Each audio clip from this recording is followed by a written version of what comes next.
안녕하십니까. 부동산 신문 읽어주는 공인중개사의 땅사업TV 임동성입니다. 세금 규제를 집값 잡겠다. 시장 예민한 부동산 철학이 악순환 불러.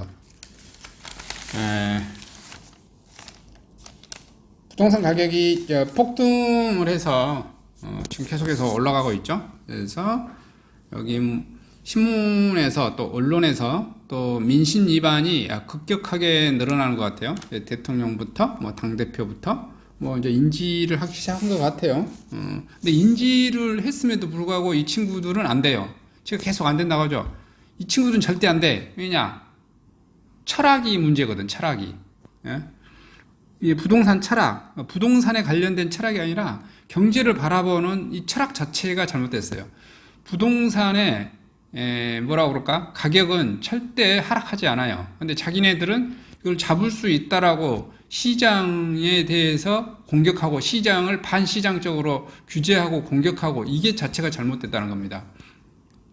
시장 친화적인 행동을 해야 시장을 공격하니까 시장에서 반응을 하는 거죠.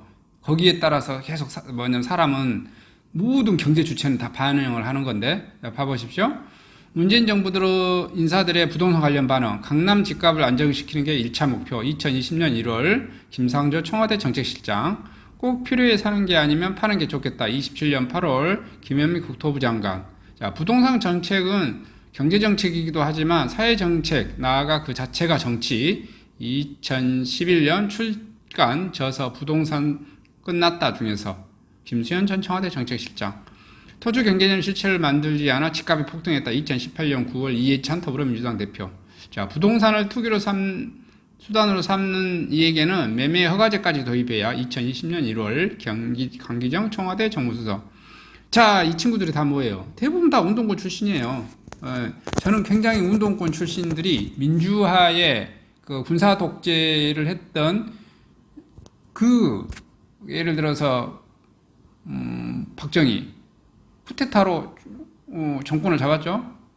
탱크 밀고 와가지고 총으로 사람 쏘아 죽이고, 전두환이 그럼도 탱크 밀고 헬기 기관총 쏘고, 예를 들어서 비행기까지 전투기까지 동원하려고 했었죠. 사람 쏘아 죽이고 해서 잡은 이놈들, 군사 정권이죠. 군사 정권에 대해서 이 친구들이 민주화 운동을 많이 했던 것은 사실인데, 이 친구들의 기본 정치적 목표는 뭐예요? 세상을 공산주의, 사회주의로 만들겠다라는 게 얘들의 목표예요. 시장 경제를 파괴하겠다라는 게 얘들의 목표이기 때문에 시장을 계속해서 파괴하는 이런 정책이 계속해서 시장으로부터 뭐예요? 애면받고 있죠. 시장을 계속 그에 대해서 반응을 보여주고 있다라고 저는 보고 있습니다. 22번째 부동산 대책 예고한 문정부 추가 규제 나오나? 문재인 정부 들어서 20번째 부동산 대책 얘기도 했는데, 문재인 정부 들어서 집값 상승 대책, 잠시 주춤, 상승 반전, 추가 대책, 악순환 지속되고 있죠. 자, 대다수 서민들에게 안정적인 주택을 공급하고 있는데 서울, 강남 등 일부 지역 집값 상승 목표로 하는 것 자체가 있다. 그렇고 되어져 있고요. 잘못된 부동산 철학이 문제 원인이다. 문 대통령 올해 신년사에서 부동산을 투기와 전쟁에서 결코 지지 않을 것이다. 그래서 이거 자체가 띨빠가다는 거예요. 왜 그러냐면 모든 부동산은 가격이 올라요. 인구하고 상관없이 가격이 오릅니다. 아예 생각을 해보세요. 저기 무슨 태백시, 강원도, 그 다음에 우리 전라도 무슨 그 이상한 군 단위 인구 계속 줄잖아요. 인구 계속 주는데 1950년도, 1970년도, 1980년도, 1920년도, 1922년도 인구는 계속 줄어가는데 거기 땅값 떨어지나요? 땅값 계속 올라요. 인구하고 아무 상관없어요. 여러분 자꾸 이상한 놈들이 뭐 경제라고 하는 그 친구들이 땅값이 뭐 부동산 가격이 자꾸 인구가 감소해서 뭐 하락할 것이다. 앞으로 하락한다. 택도 없는 소리입니다. 화폐의 힘에 의해서 부동산 가격은 올라가는 거예요. 화폐의 힘. 대한민국이 부동산 가격이 떨어질 일은 전혀 없습니다. 하고 전 세계가 부동산 가격이 떨어질 일은 절대 없어요. 왜냐? 우리는 화폐 시장 경제에 살고 있기 때문에 그 종이택지 화폐 시장에 만약에 전 세계가 근본이제를 한다고 하면은 이 부동산 가격이 이렇게 많이 오르지 않아요. 찔끔 올라요. 경제 성장률 한 만큼만 오르겠죠. 근데 부동산 가격이 경제 성장률보다 더 훨씬 많이 오릅니다. 이유는 모르겠어요. 전 세계가 다 종이택지 화폐를 사용하기 때문에 그런 거예요. 달러도 그냥 종이택지에다 찍어서 주는 거잖아요. 우리나라 뭐 돈도 종이택지에다 그냥 5만 원권 찍어서 그냥 발행하는 거잖아요. 중국 이하나도 그렇고 일본 놈도 그렇고 필리핀도 그렇고 캐나다도 그렇고 영국도 그렇고 다 전 세계가 환율 맞춘다고 돈을 막 찍어대는데 안 올라갈 게 어디 있습니까? 다 올라가지. 계속해서 올라가는 거예요. 인구하고도 상관없고 뭐하고도 상관없어요. 공급이 그나마 많이 돼야 뭐 한다? 좀 그 가격을 올라가는데 좀 둔화시키는 거죠. 조금씩 올라가게. 문 대통령은 올해 신년사에서 부동산 투기와 전쟁에서 결코 지지 않을 것이다 강조했고요. 집값 상승의 주범을 투기 세력으로 이게 지금 엉뚱한 거 지적하고 있는 거예요. 저성장을 극복하기 위한 낮은 금리와 장기간 축적된 금융자산 등 부동산 가격의 상승 바탕에 대한 관심을 두지 않고 있어요. 이게 제일 핵심이라는 거예요. 이게 제일 핵심. 대한민국 돈만 아니라 전 세계 돈이 들락날락 한다니까. 글로벌화돼서 이 때문에 청와대 정부의 주요 인사 집 사는 것을 투기로 인식하고 김현미 장관은 2017년 8월 대책을 내놓으면서 이번 부동산 대책의 특징은 집을 많이 가진 사람을 불편하게 될 것이다. 꼭 필요한 것이 아니면 파시는 것이 좋겠다. 내년 4월까지도 양도세 중과를 위하는 것을 집이 아닌 집을 좀 파시라고 요구했고 지역적으로는 강남 집값을 잡는 데 집중했고 강남 불편하는 인식만 없어지면 부동산 투기가 근절될 것이라 믿었기 때문이다. 김상도 청와대 정책실장은 지난 1월 KBS 라디오에 출연해 모든 아파트 가격을 다 안정하는 것 정책적으로 불가능하다며 강남 집값을 안정화했을 때 1차 목표라고 말했어요. 연예인 대책에서 부동산 시장이 안정화되지 않자 매매 허가제를 이게 지금 이제 뭐 계획경제 하겠다는 거예요. 계획경제는 어디 때 해야 되는 거예요. 전쟁 나가지고 국가가 개박살 났을 때 그때나 계획경제 하는 거예요. 그때나 지금같이 이렇게 활성화된 나라에서 계획경제 하겠다는 게 국가가 민간경제를 침범하겠다는 건데 국가도 시장의 한 파트라는 거예요. 봐보세요. 시장에는 누가 있어요? 개인이 있잖아요. 개인, 국민. 그 다음에 기업, 정부. 그 다음에 해외 국가, 외국 국가, 애국 국가 정부. 그 다음에 애국 기업, 애국인. 육자가 있어요. 육자가. 이 육자가 근데 애국은 얼마나 숫자가 많겠어요? 글로벌하게 그냥 실시간으로 거기에 반응을 합니다. 정부는 대한민국 정부는 지 혼자예요. 5대1로 싸우는 거예요. 시장에 친화적으로 해야 된다는 게 지금 여기서 제가 말씀드린 거예요. 강기정 청와대 정무수석이 지난 라디오에서 출연해 부동산을 투기사업에서 매매 허가제까지 도입. 그래서 귀를 의심케 했다 이런 내용이네요. 당시 사유재산 침해 논란에 일자 청와대는 강수의 개인 생각이라고 말할 뿐 한 번 물러섰지만 6.17 대책에서 강남 대치선거 송파 잠시동 거래 허가제국으로 묶었어. 허가 교육 결국 했다 이거죠. 재건축 규제 풀고 공급 확대해야 현 정부 부동산 규제의 만능주의 토지는 국가 것이라는 토지 공개념에 근거했다. 이게 전문가들의 판단이요. 이게 지금 제가 그 전에도 계속 말씀드렸죠. 이 부동산은 국가 거야, 국가 거. 그래서 국가 건데, 국가가, 왜냐면 세금을 뜯어간다는 것 자체가 국가라는 거예요. 취득할 때 떼지, 보유할 때 뜯어가지, 처분할 때 뜯어가지. 여러분 볼펜이나 여러분 컴퓨터나 여러분 노트북이나 여러분 스마트폰 같은 경우 이런 거 세금 뜯나요? 여러분 이거 보유했다고 세금 안 뜯잖아요. 그죠? 여러분 구두 세금 뜯어요? 여러분 구두 신고 있다고 세금 뜯어요? 여러분 제 책상 여기 사는데 세금 뜯습니까? 안 뜯잖아요. 부동산이기 때문에 뜯어요. 그러면 소유자가 누구 거예요? 국가 거예요. 근데 또 여기다가 더 이제 마인드가 강해. 법무부 장관 더불어민주당 시절에 2017년 10월 출입기자 오찬에서 헨리 조지가 살아있었다면 땅의 사용권은 인민에게 주되 소유권은 국가가 갖는 중국식이 타당하다고 했을 것이다. 오늘날 지금 봐도 타당한 얘기라고 했어. 미친놈이지. 이러니까 미친놈인 거야. 이게 용어의 차이뿐이라니까. 어차피 국가 것은 마찬가지야. 등기부 등본상에 이름을 임동성으로 해놓으나 임동성으로 안 해놓으나 그 다음에 소유권 자체를 국가로 해놓으나 국가로 해놓지 않으나 중국도 똑같이 사용권이란 것을 줘. 사용권이 소유권이지 뭐겠어. 그 영구적으로 사용권을 주는데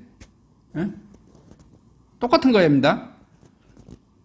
그거 현재 지금 봐보면은 중국 같은 경우가 제가 보기에는 정치적으로는 공산주의를 하고 있지만 독재를 하고 있지만 시장 경제는 그들이 더 시장 친화적인 행동을 하고 있는 것 같아요. 왜냐? 완전 망해보고 나서.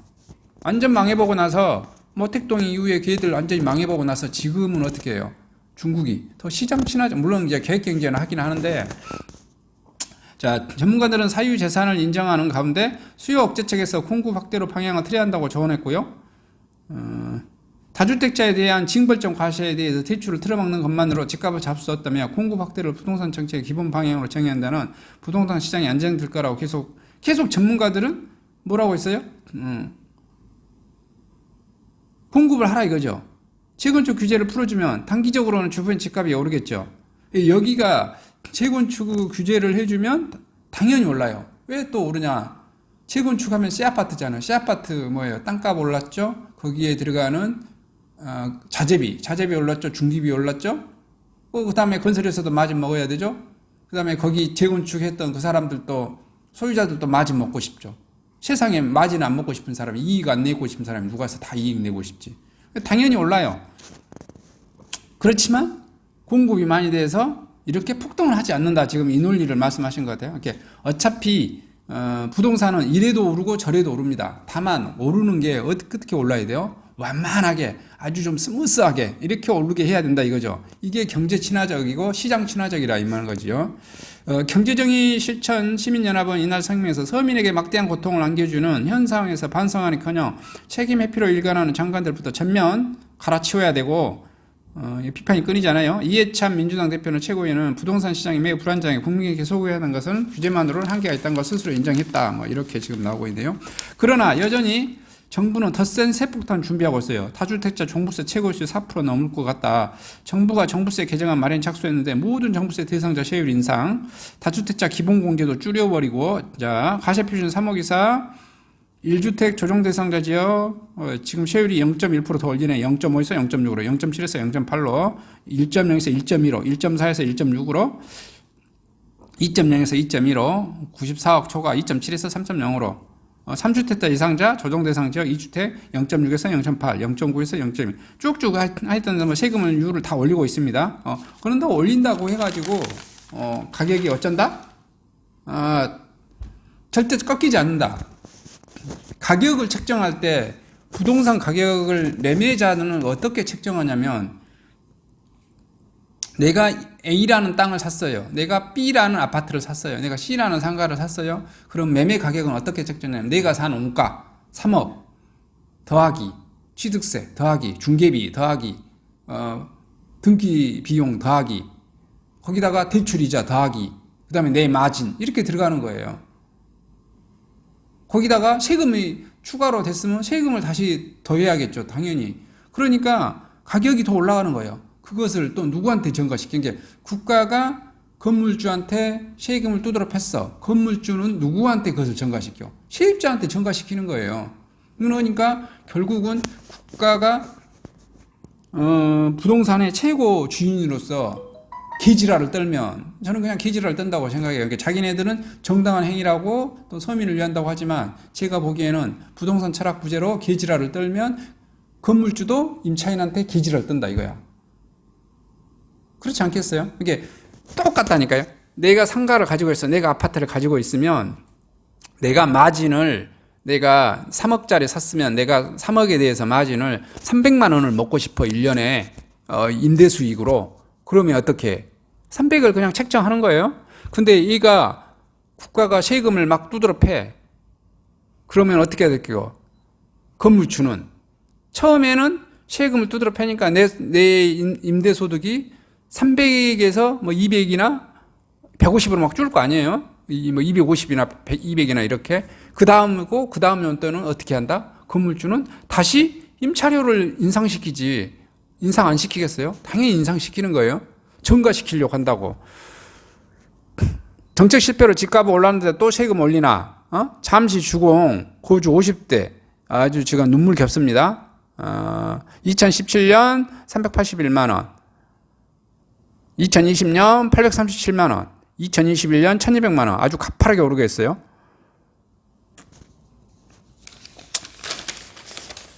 자, 공급 확대 지시했지만 재건축 촉진 대출 완화 빠져 효과 의문. 재건축 효과 이기 한수 더 강한 입법 나설 듯 하고요. 재건축 초과이익 환수하면 봐봐요. 문재인은 뭐라고 말했어요? 야, 공급 확대를 하겠지만 이들은 제목에다는 공급 확대 해놓고 밑에다가 세부 내용은 다 뭐야? 공급 축소를 계속 지시하고 있잖아. 대출 쪼이고 있죠? 그 다음에 재건축 초과이익만 환수하겠다고 하면 재건축이 개발이 되겠어요? 거기에 있는 사람들이 어떻게 돼? 일부는 이미 이제 진행 단계에 있는 사람들은 욕해가면서 진행을 하겠지만 또 다수 있는 다른 또 단지들은 어떻게 해? 홀딩 해버리지. 다음에 하기로 하자. 다음에 한다는 것 자체가 뭐야? 공급이 안 된다는 거예요. 아파트 공급 안 된다는 게 당연히 여기서 나오는 겁니다.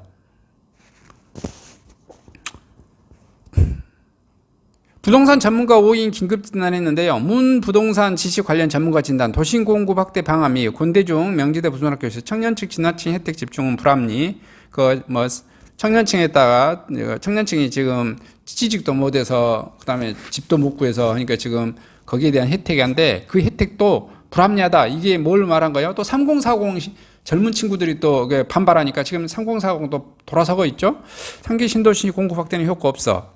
3기 신도시 확대는 제가 말했죠. 문재인 정부 내 효과 없고 다음 정권 지금 뭐 언론에서는 마치 곧 할 것처럼 하지만 제가 말했죠. 땅값 보상만 착수하는데 3년 정도 걸린다니까요. 소송 들어가고 난리 납니다. 여러분 같으면 그거 뺏기겠어요? 사람은 다 틀려요. 돈 없는 사람은 예를 들어서 땅값 주면은 얼른 넙죽 받아 먹고 돈 받고 쏙 빠지고 정부한테 나겠지만 돈이 여유로운 지주는 아니 지금 조금 있으면 가격이 더 오를 건데 이것밖에 안 주냐고 당연히 소송 들어가죠. 시세 차익이 더 커 영향 제한적. 재초안 등 재건축 규제를 완화하라고 지금 여기도 완화하라고 있죠 전문가들. 자, 투기 수요 억제와 공급 확대 동시 처방. 박원가 KB국민은행 수석 부동산 수석 전문가죠. 30대 무주택자 불안 심리 해소. 지금 3040이 계속 불만이 폭발하고 있죠. 그에 대해 해소해 주라 이거죠. 시장 안정 효과를 기대하고 과열 국명 진정에 불가피. 청약 중소형 면적에 추첨제 일부 적용해라. 이게 추첨을 해야 2030이나 3040 사람들한테 뭘 있죠? 희망과 기대감 있잖아요. 희망과 기대감이 있으면 사람이 좀 뭐라고 그럴까요? 욕을 안 해. 이명박이 같은 경우는 어떻게 했어? 쇄곡지구에다가 아파트 세대수도 적게 공급했지만은 어떻게 해버렸어? 그린벨트 풀어가지고 그 강남 아파트 반값 이하로 그냥 공급해버렸잖아. 그리고 그 추천제도 하고 가점도 해주고. 그러니까 어떻게 서울에 있는 모든 사람들이 야 강남 아파트가 20억인데 저기 뭐 한 3억 5억의 아파트가 나온대. 강남 바로 아래인데 모든 사람들이 아파트 사는 것을 중단시켜 버린 거 아니에요. 가격 조그만한 아파트 공급하고 잡은 거죠. 또 뭐 이명박이가 경제에는 좀 알아서 여우처럼 한 것 같아요. 공급 확대 패러다임 전환은 긍정적 고정한. 근데 제가 말했지만은 공급 확대라고 했지만은 이건 공급 확대가 아니라겠죠. 지시만 그렇게 하고 뭐라고요? 실제 세부 지침은 뭐라고? 공급 축소라고. 그러니까 이거는 엉뚱한 소리야. 그냥 세부담 완화보다 장기 처리 대출 필요. 청약대교 수요 확대 효과 보이시에 늘리되 양도세는 완화해야. 그 다음에 GTX 역세권 민신도시 공급. 이렇게 말했네요. 근데 이 정부는 절대 보이시에도 늘리고 양도세도 늘리고 취득세도 늘리고 다 늘려. 다 늘려. 근데 그 다 늘리더라도 진짜 돈 많은 사람들에게 돈 없는 일부 사람들이 부동산을 던지고 경험 없는 사람은 던지지만 부동산 경험을 투자를 많이 해보고 오래 본 사람들은 더 움켜진다고. 더 움켜져. 자, 즉흥적 대책보다 중장기 정책 필요. 송인호 경제전략 KDI 경제전략 연구부장이네요. 생애 최초 자격조건 완화, LTV 확대, 상기 신도시 베이스타운화 막아야, 등록 임대 사업자는 혜택 늘려야. 근데 지금 뭐 정부 타기가 거꾸로 하고 있죠. 선직 궁형 월세 시장으로 이동. 6일치 대체 인정한 부안책 필요하다. 함영진 직장 베이터의 입장. 30대 수요자를 청약시장으로 분산한다. 추가 택지 확보 쉽지 않을 것. 다주택자 양도세 중과 폐지. 전월세 상한제 도입 신중해야. 이렇게 말했는 건데 지금 현재 문재인 정부 하는 거 지금 다 하지 말라는 지금 이런 내용이잖아요. 전문가들이. 이게 문재인 정부가 이 전문가들 말 듣겠어요? 하나도 안 듣겠지. 하나도 안 들을 거라고 봐요. 그래서 아파트 가격은 계속해서 오를 것이다.